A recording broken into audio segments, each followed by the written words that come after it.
At this point, you should be having an intuitive feel as to what the DOM is, but a very common confusion point, even for very experienced developers, is the difference between the actual DOM and JavaScript itself. In other words, we're trying to deal with the question, is the DOM the same as JavaScript? And the short answer is no. The browser creates the DOM to render the page. And because the browser is such a friendly person, it gives JavaScript, which is a programming language, access to the DOM. It does this so that JavaScript can manipulate the DOM. So we know on the one hand we have the DOM, and on the other end we have a JavaScript engine. The important point I want to get across is that the DOM does not live inside the JavaScript engine. You can kind of view both of these things as completely separate from one another. But there is a bridge that connects the two. And this bridge is what we refer to as the DOM API.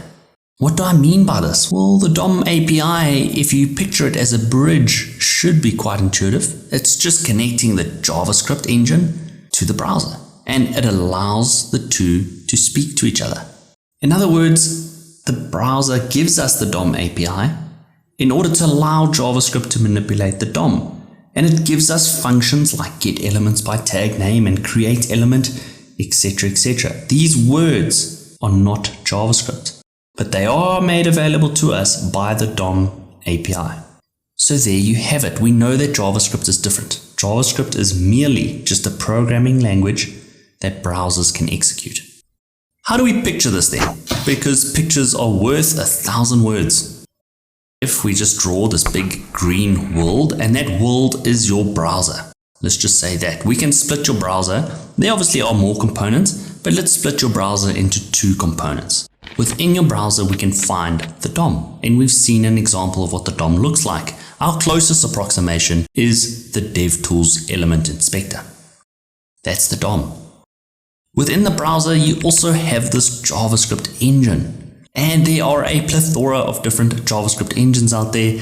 One of the most common, which is in Chrome, is what's known as the V8 JavaScript engine. And if you don't know what a JavaScript engine is or what the V8 is, don't worry, you can Google it. Or you can even do my JavaScript Complete Grandmaster course. The point I'm trying to make is that this lives in the browser independently of the DOM. And as you guessed it, and as we've been discussing, in order to connect the two, in order for JavaScript to speak to the DOM, the browser gives us access to what's known as a DOM API, Application Programming Interface. It's just kind of like a bridge. So there you have it. I hope that's starting to make sense, but we're not quite done with this bonus section. There's quite a few other things I want to talk about. Let's continue.